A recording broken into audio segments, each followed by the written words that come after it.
Hi, welcome back to Anu Kannada channel. ಎಲ್ಲರೂ ಹೇಗಿದ್ದೀರಾ? ಎಲ್ಲರೂ ಚೆನ್ನಾಗಿದ್ದೀರಾ ಅಂತ ಅಂದ್ಕೊತೀನಿ. ಇವತ್ತಿನ ವಿಡಿಯೋನ ನಾನು ಸಂಜೆಯಿಂದ ಸ್ಟಾರ್ಟ್ ಮಾಡ್ತಾ ಇದ್ದೀನಿ. ಸಂಜೆಯಿಂದ ನನ್ನ ರೊಟೀನ್ ನೈಟ್ವರೆಗೂ ಹೇಗಿರುತ್ತೆ ಅನ್ನೋದು ತೋರಿಸ್ತಾ ಇದ್ದೀನಿ. ಅದಾದಮೇಲೆ ಟೈಟಲ್ ನೋಡ್ತಿದ್ದಾಗೆ ಗೊತ್ತಾಗಿರುತ್ತೆ, ಪಾಲಕ್ ಪನ್ನೀರ್ ಗ್ರೇವಿ. ಅದರ ರೆಸಿಪಿನೂ ಕೂಡ ನಾನು ನಿಮ್ಮ ಜೊತೆಗೆ ಶೇರ್ ಮಾಡ್ಕೊತಾ ಇದ್ದೀನಿ. ಪ್ಲೀಸ್ ವಿಡಿಯೋನ ಎಲ್ಲಿ ಸ್ಕಿಪ್ ಮಾಡಿಬಿಡಿ, ಕೊನೆವರೆಗೂ ನೋಡಿ. ಹಾಗೆ ನನ್ನ ಚಾನಲ್ನ ಇನ್ನೂ ಸಬ್ಸ್ಕ್ರೈಬ್ ಯಾರೂ ಮಾಡ್ಕೊಂಡಿಲ್ಲ ಅಂದರೆ ಸಬ್ಸ್ಕ್ರೈಬ್ ಮಾಡಿಕೊಂಡು ನನ್ನ ಚಾನಲ್ನ ನೋಡಿ. ಇಷ್ಟ ಆಗ್ತಾ ಇದ್ರೆ ಕಮೆಂಟ್ ಮಾಡೋದು, ಲೈಕ್ ಮಾಡೋದು ಮಾತ್ರ ಮರಿಬೇಡಿ. ಸಾಯಂಕಾಲ ಪೂಜೆ ಎಲ್ಲ ಮುಗಿಸ್ಕೊಂಡು ಅದಾದಮೇಲೆ ಒಂದು ಸ್ವಲ್ಪ ನೀರು ಕುಡಿತಾ ಇದ್ದೀನಿ. ನಾನು ಮಕ್ಕಳನ್ನು ನೋಡ್ಕೊತ ನನಗೆ ಸ್ವಲ್ಪ ನೀರು ಕುಡಿಯೋದು ಅಷ್ಟು ಗಮನನೇ ಬರಲ್ಲ. ಅವಾಗವಾಗ ಮರ್ತೋಗ್ತಾನೆ ಇರ್ತೀನಿ. ಇನ್ಮೇಲೆ ಸ್ವಲ್ಪ ಜಾಸ್ತಿ ನೀರು ಕುಡಿಯೋದು ಅಭ್ಯಾಸ ಮಾಡ್ಕೊಬೇಕು. ಜಾಸ್ತಿ ಬಾಡಿಗೆ ನೀರಿನ ಅಗತ್ಯ ಜಾಸ್ತಿನೇ ಇರುತ್ತೆ. ನನಗೆ ಅದು ತುಂಬ ಮರ್ತೋಗ್ತಾ ಇರ್ತೀನಿ. ಮಕ್ಕಳು ನೋಡ್ಕೊತ ನಮ್ಮ ಕೆಲಸ ನಾನು ಮರಿತಾ ಇದ್ದೀನೋ ಇಲ್ಲ ನಾನೇ ಮರಿತಾ ಇದ್ದೀನೋ ಗೊತ್ತಾಗ್ತಾ ಇಲ್ಲ. ಇನ್ಮೇಲೆ ಸ್ವಲ್ಪ ನೆನ್ಪು ಮಾಡ್ಕೊಂಡು ಕುಡಿಬೇಕು. ಇನ್ನು ಮಕ್ಕಳಿಗೆ ಸಾಯಂಕಾಲ ಗಂಜಿ ಮಾಡ್ತಾಯಿದ್ದೀನಿ. ಮಿಲ್ಲೆಟ್ ಪೌಡ್ರ್ ಹಾಕ್ಬಿಟ್ಟು ಗಂಜಿ ಮಾಡ್ಕೊತಾ ಇದ್ವಿ. ಇನ್ನು ಅದಕ್ಕೆ ನಾನು ಒಂದು ಗ್ಲಾಸ್ ಹಾಲಿಗೆ 1 ಗ್ಲಾಸ್ ನೀರು ಹಾಕಿಬಿಟ್ಟು ಗಂಜಿ ಮಾಡ್ತಾಯಿದ್ದೀನಿ. ನಾನು ಬೆಳಗ್ಗೆನೇ ಕುಡಿದಿದ್ದೆ ಅಲ್ವ, ಹಂಗಾಗಿ ನನಗೆ ಬೇಡ ಅಂತ ಹೇಳ್ಬಿಟ್ಟು ಇಬ್ಬರಿಗೆ ಮಾಡಿಕೊಡ್ತಾ ಇದ್ದೆ. 1 ಲೋಟ ಹಾಲು ಮತ್ತು 1 ಲೋಟ ನೀರು ಹಾಕ್ಬಿಟ್ಟು ಮಾಡ್ತಿದ್ದೀನಿ. ನೀರು ಹಾಕಿನೂ ಮಾಡ್ಬೋದು, ಮಕ್ಕಳಿಗೆ ಅಲ್ವಾ ಅಂತ ಹೇಳ್ಬಿಟ್ಟು ನಾನು ಒಂದು ಗ್ಲಾಸ್ ಹಾಲು ಹಾಕ್ಕೊತಾ ಇದ್ದೀನಿ. 1 ಗ್ಲಾಸ್ ಹಾಲು 1 ಗ್ಲಾಸ್ ನೀರಿಗೆ 2 ಸ್ಪೂನ್ ಆಗುವಷ್ಟು ಮಿಲೆಟ್ ಪೌಡರ್ ಅದನ್ನ ಹಾಕ್ಬಿಟ್ಟು ಮಿಕ್ಸ್ ಮಾಡ್ಕೊತಾನೆ ಇರಬೇಕು, ಕೈ ಬಿಡಬಾರ್ದು. ಮಿಕ್ಸ್ ಮಾಡ್ತಾ ನೆಕ್ಸ್ಟ್ ಅದಾದಮೇಲೆ ಉಪ್ಪು ಬೇಕಿದ್ದರೆ ಎಲ್ಲ ಬೆಲ್ಲ, ಮಕ್ಕಳಿಗೆ ಅಲ್ವಾ ಸ್ವಲ್ಪ ಬೆಲ್ಲ ಹಾಕ್ಬಿಟ್ಟು ಮಾಡಿಕೊಡ್ತಾ ಇದ್ದೀನಿ. ಎಲ್ಲ ಹಾಕಿ ಒಂದು ಸ್ವಲ್ಪ ಕುದಿಸಿದ್ರೆ ಸಾಕು, ಈ ಒಂದು ಗಂಜಿ ರೆಡಿ ಆಗಿಬಿಡುತ್ತೆ. ಮಕ್ಕಳಿಗೆ ಅಲ್ವಾ, ಮಕ್ಕಳಿಗೆ ಒಂದು ಸ್ವಲ್ಪ ಹಾಲು ಹಾಕಿ ಮಾಡಿಕೊಟ್ರೆ ಚೆನ್ನಾಗಿ ಅನಿಸುತ್ತೆ. ಇನ್ನು ನಮಗೆ ಬೇಕು ಅಂತ ಅಂದರೆ ಹಾಲು ಹಾಕ್ಕೊಬೋದು, ಇಲ್ಲ ನೀರು ಹಾಕ್ಕೊಂಡು ಮಾಡ್ಕೊಬೋದು. ಇದರ ರೆಸಿಪಿನ ನಾನು ಹಿಂದಿನ ವೀಡಿಯೋದಲ್ಲಿ ನಾನು ಹಾಕಿದ್ದೀನಿ. ಯಾರೂ ನೋಡಿಲ್ಲ ಅಂತ ಅಂದರೆ, ಈ ವಿಡಿಯೋ ನೋಡ್ತಿರೋರು ಯಾರು ನೋಡಿಲ್ಲ ಅಂತಂದರೆ ಹೋಗಿ ಚೆಕ್ ಮಾಡ್ಕೊಳ್ಳಿ. ಇಲ್ಲ ಡಿಸ್ಕ್ರಿಪ್ಷನಲ್ಲಿ ಬಾಕ್ಸಲ್ಲಿ ಹಾಕಿರ್ತೀನಿ, ಅಲ್ಲೂ ಬೇಕಿದ್ರೆ ನೀವು ಚೆಕ್ ಮಾಡ್ಕೊಬೋದು. ಇನ್ನು ಸಾಯಂಕಾಲಕ್ಕೆ ನನಗೆ ಬೆಳಗ್ಗೆ ಆಲ್ರೆಡಿ ನಾನು ಅನಿಸುತ್ತೆ ಗಂಜಿ ಕುಡಿದಿದ್ದೆ, ನಾವು ನೀರು ಹಾಕ್ಕೊಂಡು ಮಾಡ್ಕೊಂಡಿದ್ವಿ. ಇನ್ನು ಅದಕ್ಕೆ ನಾನು ಬೇಡ ಅಂತ ಹೇಳ್ಬಿಟ್ಟು ಸಾಯಂಕಾಲ ನಾನು ಕಾಫಿ ಮಾಡ್ಕೊಂಡಿದ್ದೀನಿ. ಜಾಸ್ತಿ ಇವಾಗ ನಾನು ಕಾಫಿ ಅಷ್ಟು ನನಗೆ ಇವಾಗ ಅಂತಲ್ಲ, ನಾನು ಮುಂಚೆಯಿಂದನೂ ಅಷ್ಟೊಂದು ಜಾಸ್ತಿ ಕಾಫಿಗೆ ಅಡಿಕ್ಟ್ ಆಗಿಲ್ಲ. ಮತ್ತು ಟೀ ಅಂತಂದರೂ ನಾನು ಕುಡಿಯೋದೇ ಇಲ್ಲ. ಟೀ ಮಾತ್ರ ನಾನು ಮುಂಚೆಯಿಂದನೂ ಅಷ್ಟೇ, ಒಂದಿನ ಟೀ ಕುಡಿಯೋ ಅಭ್ಯಾಸನೇ ನನಗಿಲ್ಲ. ಇನ್ನು ಕಾಫಿ ಆದರೆ ಯಾವಾಗಾದರೂ ಒಂದೊಂದು ಟೈಮ್ ಕುಡಿತಾ ಇರ್ತೀನಿ, ದಿನಕ್ಕೆ 1 ಟೈಮ್ ಆದರೂ ಕುಡಿತಾ ಇರ್ತೀನಿ. ಇಲ್ಲ ಒಂದೊಂದು ದಿವಸ ನಾನು ಸ್ಕಿಪ್ ಮಾಡ್ಕೊತಿರ್ತೀನಿ. ಇನ್ನು ಕಾಫಿ ಕುಡಿಲೇಬೇಕು ಇಲ್ಲ ಅಂತಂದರೆ ತಲೆನೋವು ಬರೋದು, ಈ ಥರ ಒಬ್ಬೊಬ್ಬರಿಗೆ ಇರುತ್ತೆ. ಆ ಥರ ನನಗೇನೂ ಅನಿಸಲ್ಲ. ಏನಾದರೂ ಕುಡಿಬೇಕು ಅಂತ ಅನ್ನಿಸ್ದಾಗ ಮಾಡ್ಕೊಂಡು ಕುಡಿತಾ ಇರ್ತೀನಿ. ಅಶ್ವಿಕ್ ಹೋಮ್ವರ್ಕು ಮಧ್ಯಾಹ್ನನೇ ಮುಗಿಸ್ಬಿಡ್ತಾನೆ ಬಂದಿದ ತಕ್ಷಣ. ಇನ್ನು ಸಾಯಂಕಾಲ ಆಟ ಆಡ್ಕೊತಾ ಇದ್ದಾರೆ ಇಬ್ಬರು. ಅವನು ಏನು ಮಾಡ್ತಾವನೆ? ಹ್ಞೂ ಹ್ಞೂ ಹ್ಞೂ ಹ್ಞೂ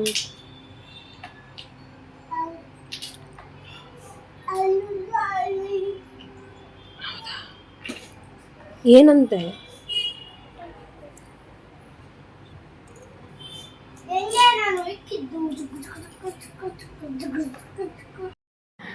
ಜಸ್ಟ್ ಒಂದು 10 ನಿಮಿಷ ಆಗಿರ್ಬೋದು ಅಷ್ಟೇ ಅನಿಸುತ್ತೆ. ನಾನು ಪೂಜೆ ಮಾಡಿ ಇವರಿಬ್ಬರಿಗೂ ಹಾಲು ಮಾಡಿಕೊಟ್ಟು ನಾನು ಕಾಫಿ ಮಾಡ್ಕೊಂಡು ಕುಡಿತಾ ಇದ್ದೀನಿ. ಕಾಫಿ ಕುಡಿಯೋ ಅಷ್ಟೊತ್ತಿಗೆ ಇಷ್ಟೆಲ್ಲ ಹರಡಿದ್ದಾರೆ ಮನೆ ತುಂಬ. ಮತ್ತೆ ಹಿಂಗೆ ಅಂದರೆ ಎಷ್ಟು ಎತ್ತಿಕ್ಕಿದ್ರು ಅಷ್ಟೇ ಅನ್ನೋ ಥರ ಬಿಡೋಕ್ಕೂ ಆಗಲ್ಲ, ಆಟಾಡ್ತಾರಂತೆ ಎತ್ತಿಕ್ಕೋಕ್ಕೂ ಆಗಲ್ಲ, ಆ ಥರ ಆಗಿರುತ್ತೆ. ಎಷ್ಟು ದಿವಸ ಇರುತ್ತೆ, ಅವ್ರು ದೊಡ್ಡವರಾಗೋ ತನಕ ಅಲ್ವಾ, ಆಡ್ಕೊಳ್ಳಿ ಅಂತ ಸುಮ್ಮನೆ ಬಿಟ್ಬಿಡ್ತೀನಿ. ಪಿನ್ ಕೂಡ ಅದನ್ನು ತೊಗೊಂಬಂದು ಆಟ ಆಡೋಕೆ ಇಟ್ಕೊಂಡ್ಬಿಟ್ಟಿದ್ದಾರೆ.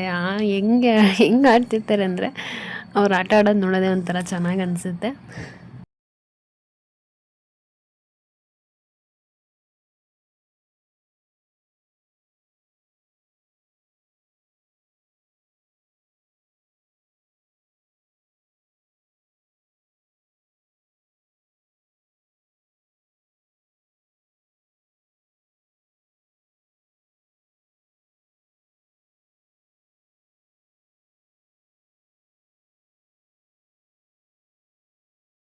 ಇವತ್ತೇನೋ ಗೊತ್ತಿಲ್ಲ, ಅವರು ಆಫೀಸಿಂದ ಬೇಗನೆ ಬಂದುಬಿಟ್ಟಿದ್ರು ಇವತ್ತು, ಸಾಯಂಕಾಲನೇ ಬೇಗ ಬಂದರು ಇವತ್ತು.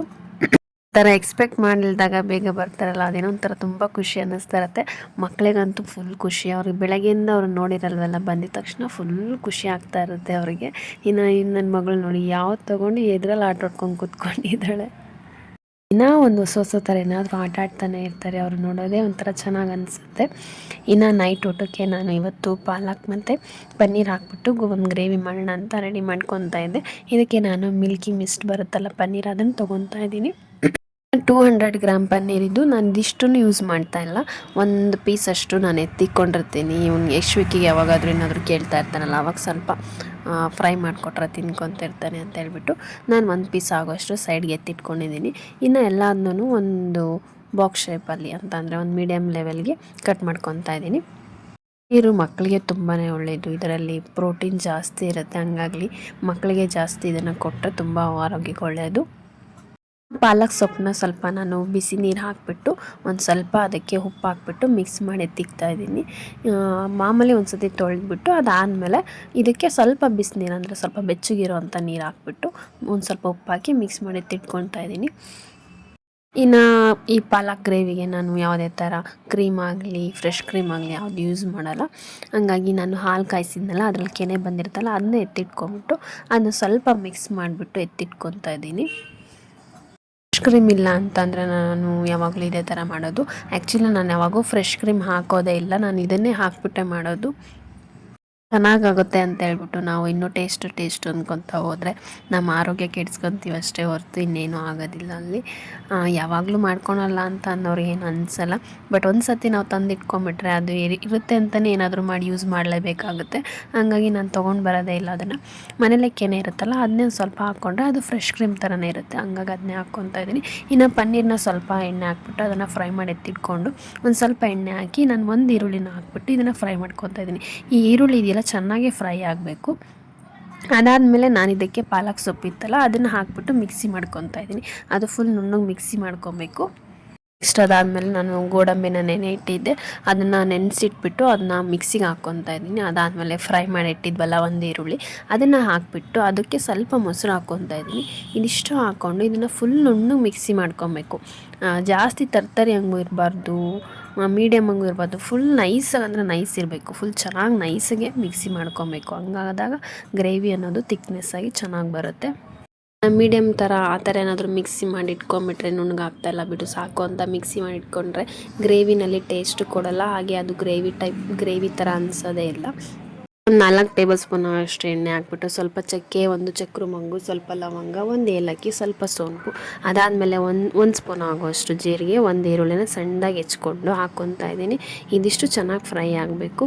ನೆಕ್ಸ್ಟ್ ಇದು ಫ್ರೈ ಆದಮೇಲೆ ಅದಕ್ಕೆ 1 ಟೇಬಲ್ ಸ್ಪೂನ್ ಆಗುವಷ್ಟು ಶುಂಠಿ ಬೆಳ್ಳುಳ್ಳಿ ಪೇಸ್ಟ್ ಇದನ್ನು ಹಾಕ್ಕೊಂಡು ಮಿಕ್ಸ್ ಮಾಡ್ಕೊತಾ ಇದ್ದೀನಿ. ಇದನ್ನು ಚೆನ್ನಾಗಿ ಮಿಕ್ಸ್ ಮಾಡ್ಕೊಬೇಕು. ಇದ್ರ ಹಸಿ ವಾಸನೆ ಅನ್ನೋದೆಲ್ಲ ಹೋಗಬೇಕು.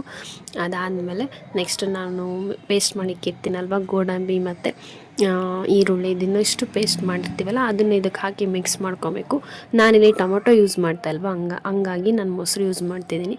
ಬೇಕು ಅಂದರೆ ಟೊಮೊಟೊ ಯೂಸ್ ಮಾಡ್ಕೊಬೋದು. ಇದಿಷ್ಟು ಚೆನ್ನಾಗಿ ಫ್ರೈ ಮಾಡ್ಕೊಂಡು ಆಮೇಲೆ ಸ್ವಲ್ಪ ನೀರು ಹಾಕ್ಕೊಂಡು ಅದನ್ನು ಮಿಕ್ಸ್ ಮಾಡ್ಕೊಬೇಕು. ಇದು ಸ್ವಲ್ಪ ತಳ ಬಿಡ್ತಾ ಬರುತ್ತೆ, ನಿಮಗೆ ಗೊತ್ತಾಗುತ್ತೆ ಮಾಡ್ತಾನೆ. ಅದಕ್ಕೆ ಫಸ್ಟ್ ಇದನ್ನು ಚೆನ್ನಾಗಿ ನುಣ್ಣಗೆ ಪೇಸ್ಟ್ ಮಾಡ್ಕೊಬೇಕು. ಇದಾದಮೇಲೆ 1 ಸ್ಪೂನ್ ಆಗೋಷ್ಟು ಖಾರದ ಪುಡಿ, ಆಮೇಲೆ 1/4 ಟೀ ಸ್ಪೂನ್ ಆಗೋಷ್ಟು ಜೀರಿಗೆ, ಧನಿಯಾ ಮತ್ತು ಗರಂ ಮಸಾಲ, ಅದಾದಮೇಲೆ ಸ್ವಲ್ಪ ಅರಿಶಿನ, ಇದಿಷ್ಟು ಹಾಕ್ಕೊಂಡು ಇದನ್ನು ಮಿಕ್ಸ್ ಮಾಡ್ಕೊಬೇಕು. ಮಾಡ್ಕೊಂಡಾದ್ಮೇಲೆ ಮಿಕ್ಸ್ ಮಾಡ್ತಾ ನಿಮಗೆ ಗೊತ್ತಾಗುತ್ತೆ ಯಾವ ರೀತಿ ಚೇಂಜ್ ಆಗ್ತಾ ಹೋಗುತ್ತೆ ಅಂತ ಹೇಳ್ಬಿಟ್ಟು. ಉರಿನ ಯಾವಾಗಲೂ ಸ್ವಲ್ಪ ಸಿಮ್ಮಲ್ಲೇ ಇಟ್ಕೊಂಡು ಮಾಡ್ಕೊತಾ ಇರಬೇಕು. ನೋಡಿ ಫುಲ್ ತಳ ಎಲ್ಲ ಬಿಟ್ಕೊಂಡ್ಬರ್ತಾಯಿದೆ. ಅದಾದಮೇಲೆ ಇದಕ್ಕೆ ಸ್ವಲ್ಪ ನಾವೇನು ಪಾಲಕ್ ಪ್ಯೂರಿ ಮಾಡಿರ್ತೀವಲ್ಲ ಅದನ್ನು ಇದಕ್ಕೆ ಹಾಕ್ಬಿಟ್ಟು ಮಿಕ್ಸ್ ಮಾಡ್ಕೊಬೇಕು. ಇದಿಷ್ಟು ಮಿಕ್ಸ್ ಎಲ್ಲ ಆಮೇಲೆ ಇದಕ್ಕೆ ನೀರು ಹಾಕ್ಕೊಬೇಕು. ಎಷ್ಟು ನೀರು ಬೇಕಾಗುತ್ತೋ ನೋಡಿಕೊಂಡು ಅದೇ ಥರ ನೀರು ಹಾಕ್ಕೊಬೇಕು. ಹೀಗೆ ತುಂಬ ನೀರಿದ್ದರೆ ಯಾವುದೂ ಗ್ರೇವಿನೂ ಅಷ್ಟು ಟೇಸ್ಟ್ ಕೊಡಲ್ಲ. ಯಾವಾಗಲೂ ಇದು ತಿಕ್ನೆಸ್ಸಾಗಿ ಗಟ್ಟಿಗೆ ಇರಬೇಕು ಗ್ರೇವಿ, ಆವಾಗಲೇ ಅದು ಗ್ರೇವಿ ಅಂತ ಅನಿಸೋದು. ಅದಾದಮೇಲೆ ನಾವು ಪನ್ನೀರ್ ಫ್ರೈ ಮಾಡಿಕ್ಕಿರ್ತೀವಲ್ಲ ಅದಿಷ್ಟು ಹಾಕ್ಕೊಂಡು ಸ್ವಲ್ಪ ಕಸೂರಿ ಮೆಂತ್ಯ ಪೌಡ್ರ್, ಇದನ್ನು ಮಾತ್ರ ಯಾವತ್ತೂ ಸ್ಕಿಪ್ ಮಾಡೋಕ್ಕೆ ಹೋಗ್ಬಿಡಿ. ಗ್ರೇವಿನಲ್ಲಿ ಇದಿದ್ರೇ ಚೆನ್ನಾಗಿ ಅನಿಸೋದು. ಅದಾದಮೇಲೆ ಸ್ವಲ್ಪ ಕೊತ್ತಂಬರಿ, ನಾನು ಆವಾಗಲೇ ತೆಗೆದಿಕ್ಕಿದ್ನಲ್ಲ ಹಾಲಿನ ಕೆನೆ, ಅದನ್ನ ಇದಕ್ಕೆ ಹಾಕ್ಕೊಂಡು ಮಿಕ್ಸ್ ಮಾಡ್ಕೊತಾ ಇದ್ದೀನಿ. ಇದೆಲ್ಲ ಹಾಕಿದ್ಮೇಲೆ ಜಾಸ್ತಿ ಪನ್ನೀರ್ ಹಾಕಿದ್ಮೇಲೆ ಮತ್ತು ಬಿಸಿ ಮಾಡೋಕ್ಕೆ ಹೋಗಬಾರ್ದು. ಇದಿಷ್ಟು ಹಾಕ್ಬಿಟ್ಟು ಆಫ್ ಮಾಡ್ಕೊಂಬಿಡ್ಬೇಕು. ಇನ್ನು ಇದಾದಮೇಲೆ ಇವತ್ತು ಗೋಧಿ ಹಿಟ್ಟು ಹಾಕ್ಬಿಟ್ಟು ರೋಟಿ ಮಾಡ್ಕೊತಾ ಇದ್ದೀನಿ. ಮೈದಾ ಹಿಟ್ಟು ಯಾವಾಗೂ ಜಾಸ್ತಿ ಯೂಸ್ ಮಾಡಲ್ಲ. ಇನ್ನು ಗೋಧಿ ಹಿಟ್ಟಲ್ಲೇ ಹಾಕ್ಕೊಂಡು ರೋಟಿ ಮಾಡ್ಕೊಳ್ಳೋಣ ಅಂತ ಹೇಳ್ಬಿಟ್ಟು ರೋಟಿ ಮಾಡ್ಕೊತಾ ಇದ್ದೀನಿ. ಇನ್ನು ನನ್ನ ಮಗ ಸುಮ್ಮನೆ ಇರೋದೇ ಇಲ್ಲ. ನಾನು ಏನು ಮಾಡುವಾಗ್ಲೂ ಬಂದುಬಿಡ್ತೇನೆ. ಅವನು ಏನಾದರೂ ಟಿ ವಿ ನೋಡ್ತಾ ಇದ್ದರೆ ಸುಮ್ಮನೆ ಇರ್ತಾನೆ ಟಿ ವಿ ನೋಡ್ಕೊತ. ಇಲ್ಲ ಏನಾದರೂ ಫ್ರೀ ಆಗಿತ್ತು ಅಂತ ಅಂದರೆ ನಾನು ಅದು ಮಾಡ್ತೀನಿ ಇದು ಮಾಡ್ತೀನಿ. ಮಕ್ಕಳೇ ಹಂಗೆ ಅಲ್ವಾ, ಏನಾದರೂ ಮಾಡ್ತಾಯಿದ್ರೆ ಅವ್ರ ಕಲಿಯೋ ಇಂಟ್ರೆಸ್ಟ್ ಜಾಸ್ತಿನೇ ಇರುತ್ತೆ. ಸೊ ಇದಿಷ್ಟು ಆದಮೇಲೆ ಪನ್ನೀರ್ ಗ್ರೇವಿ ಎಲ್ಲ ರೆಡಿ ಆಯಿತು. ನಾನು ಸ್ವಲ್ಪ ಗಾರ್ನಿಷಿಗೆ ಅಂತ ಮತ್ತು ಸ್ವಲ್ಪ ಮೇಲ್ಗಡೆ ಕೆನೆ ಹಾಕ್ಕೊತಾ ಇದ್ದೀನಿ. ಇನ್ನು ನೈಟು ಎಲ್ಲರೂ ಊಟ ಮಾಡಿ ಮುಗಿಸ್ಕೊಂಡಿದ್ದಾಯಿತು.